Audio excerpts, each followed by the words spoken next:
நீங்கள் வந்து ஸ்க்ரீனை ஒண்டி நல்லா உத்து கவனிங்க. இப்போ ஒரு வீடியோ போடுவாங்க. அது எதுக்காக இந்த வீடியோ போடுறாங்க அப்படின்னா, உங்கள் கண்ணுக்கான எக்ஸசைஸ். அந்த கண்ணில் அந்த அந்த எக்ஸசைஸ்ல வந்து பார்த்தீங்கன்னா ஒரு மார்க் வந்து மூவ் ஆகினே இருக்கும். அந்த மார்க்கை ஒண்டி கவனிங்க. எங்கே மூவ் ஆகுதோ அது கூடயே போகும். ரோல் போச்சுன்னா ரோல் போங்க, லெஃப்ட் போச்சுன்னா லெஃப்ட் போங்க, ரைட்டு போச்சுன்னா ரைட்டு போங்க. 90 டிகிரிக்கு உட்காந்துங்க பார்க்கலாம். ஒரு 90 டிகிரிக்கு உட்காந்துங்க, சாஞ்சிக்காதீங்க, படுத்துக்காதீங்க. நரவு சைடில் போயிடும், அப்புறம் கீழே போயிடும், டோரி ஆகிடுவீங்க. நேரம் ஸ்க்ரீனை நீங்கள் பார்த்தீங்க அப்படின்னா சான்ஸு. ஏன்னா கண்ணு தெரியாமல் இருக்கிறவங்களோட கஷ்டம் எனக்கு தான் தெரியும். பாவம், அவங்க வந்து பார்த்தீங்கன்னா கண்ணாடி இல்லாமல் கொஞ்சம் நேரம் கூட இருக்க முடியாது. அப்போ அதுலேருந்து ரிமூவ் ஆகிறதுக்காக இந்த எக்ஸசைஸ் சொல்லித்தரேன். அப்போ ஸ்ட்ரெயிட் டு ஸ்ட்ரெயிட் வந்து பார்த்தீங்கன்னா 90 டிகிரிக்கு உட்காந்து நீங்கள் கரெக்டாக அந்த கேமரா வந்து பார்த்தீங்கன்னா பார்த்தீங்க அப்படின்னா அந்த விசுவல் வந்து பார்த்தீங்கன்னா மூவ் ஆகிறது வந்து உங்களுக்கு தெரியும். கண்ணாடி கண்ணாடி போட்டுருந்தீங்கன்னா அவுத்து வச்சிருங்க. இப்போ தேவையில்லை, அந்த கண்ணாடி ரொம்ப முக்கியம் கிடையாது. ஓகேவா? அந்த கண்ணாடி ரிமூவ் பண்ணுறதுக்கு தான் சொல்லித்தரேன். ரொம்ப சீரியஸாக கண்ணாடி தொடச்சிட்டு போடுறதுக்காக சொல்லித்தரல. ஓகேவா? ரொம்ப கவனமாக கவனிங்க இந்த வீடியோ. ஒரு ஃபியூ மினிட்ஸ்.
Very good. இந்த எக்ஸசைஸ் வந்து பார்த்தீங்கன்னா ஒரு 3 to 5 டைம்ஸ் வந்து ஒரு நாளைக்கு நீங்கள் காலைல ஏர்லி மார்னிங் எழுந்த உடனே நீங்கள் வந்து பண்ணிட்டு, சூரிய ஒளி இருக்கு இல்லையா, விட்டமின் டி வந்து அதில் டைரெக்டாக கிடைக்கும். நீங்கள் வந்து ஒரு 7 மணிலேருந்து ஒரு 7:30க்குள்ளே வர்ற அந்த சூரிய ஒளி மேக்ஸிமம் வந்து பார்த்தீங்கன்னா சீக்கிரமாக வந்துருச்சு அப்படின்னா அந்த ஒரு 8 மணி மேக்ஸிமம் 9 மணிக்கு மேலே இருக்கிற சூரிய ஒளி பார்க்கக்கூடாது.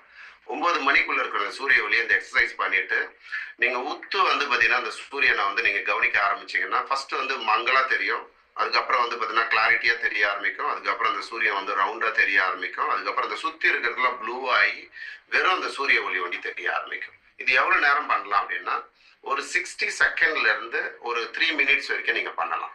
இதை நீங்கள் பண்ண சொல்ல என்ன ஆகும்னா கண்ணுக்கு தேவையான எக்ஸசைஸு, கண்ணுக்கு தேவையான விட்டமின் டி வந்து பார்த்தீங்கன்னா போக சொல்ல உங்களோட உணவு பழக்கத்தில் வந்து பார்த்தீங்கன்னா நீங்கள் சப்ளிமெண்ட்டும் உணவு பழக்கமும் எடுத்துக்கணும். கேரட்டு, அதுக்கப்புறம் எக்கு, இந்த மாதிரி விஷயங்கள் எடுத்துக்கணும். சப்ளிமெண்ட்ல வந்து பார்த்தீங்கன்னா உங்களுக்கு வந்து பார்த்தீங்கன்னா இதில் வந்து சப்ளிமெண்ட் இருக்குது.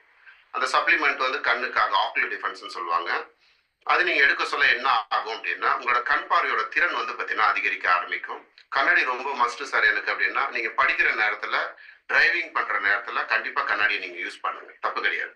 ஆனால் மற்ற நேரத்தில் நீங்கள் இந்த மாதிரி இருந்து நீங்கள் எக்ஸசைஸ் பண்ணிட்டு இந்த மாதிரி நீங்கள் ஃபாலோ பண்ண ஆரம்பிச்சிங்கன்னா கொஞ்சம் கொஞ்சமாக உங்கள் கண் பார்வையோட ஸ்ட்ரென்த் அதிகமாக சொல்ல நீங்கள் வந்து கண்ணாடி அவாய்ட் பண்ணுறதுக்குரிய சுச்சுவேஷன் வந்து கிரியேட் ஆகும்.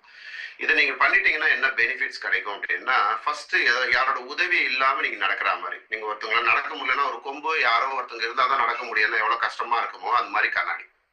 காலைல எழுந்து ஒருமே சில பேர்ல நல்லா கவனிச்சு பார்த்துங்க தேடுவாங்க பெட்ல இருந்துன்னு. கண்ணாடி கண்ணாடி வேற எங்கன்னா வச்சுட்டு வந்து பார்த்துட்டாங்கன்னு வச்சுக்கோங்க, செத்தாங்க அன்னைக்கு நிலைமை.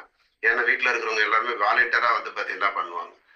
அப்போ இன்னொன்னா யாருன்னா கலாய்கன்னா உண்மையிலுமே கண்ணு தெரியல, கண்ணாடி அவுத்துட்டாங்கன்னா அவங்களை கைட்டி வச்சுன்னு பண்ணுவாங்க பாருங்க. போராட்டம் ரொம்ப கஷ்டமா இருக்கும், பாவமா இருக்கும் பார்க்கறதுக்கு, ஒரு என்டர்டைன்மெண்ட்டாகவும் இருக்கும். ஏன் அதை போய் நம்புவானே, ஏன் வாங்குவானே அப்படின்ற மாதிரி நீங்க ரொம்ப கவனமா இருக்கணும். கண்ணுக்கு வந்து பார்த்தீங்கன்னா எக்ஸசைஸ், அதுக்கப்புறம் விட்டமின் டி, சூரிய ஒளி வந்து பண்ணணும். ஒரு நாளைக்கு மினிமம் ஒரு 2 to 3 hours, minimum 2 to 3 hours வந்து பார்த்தீங்கன்னா சன் வந்து நம்ம மேலே பண்ணணும். ஏன்னா விட்டமின் டி வந்து நமக்கு டைரெக்டாக கிடைக்கும். சன்லைட்டில் நீங்கள் எவ்வளோ இருக்கிறீங்களோ உங்கள் ஸ்கின் ப்ராப்ளமு, ஹேர் ப்ராப்ளமு, அதுக்கப்புறம் வந்து பார்த்தீங்கன்னா blood circulation problem, phone problem, உங்கள் உடம்புல இருக்கிற எல்லா நியூட்ரிஷன் வேல்யூவும் சப்ளிமெண்ட் கரெக்டாக உங்கள் பாடிக்கு வந்து பார்த்தீங்கன்னா போகிறதுக்கு வந்து பார்த்தீங்கன்னா ரொம்ப முக்கியமானது வந்து விட்டமின் டி.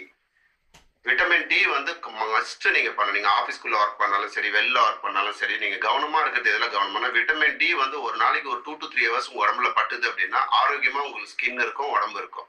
அப்படி இல்லைன்னா ஸ்கின் லேட்டா ப்ராப்ளம் வரதுக்கும் ஹெல்த் லேட்டா ப்ராப்ளம் வரதுக்கும் வாய்ப்பு அதிகம். நியூட்ரிஷன் வந்து நாங்க சொல்லி தராம நீங்க ஃபாலோ பண்ண சொல்ல உங்களுக்கு பெஸ்ட் ரிசல்ட்ஸ் கிடைக்கும்.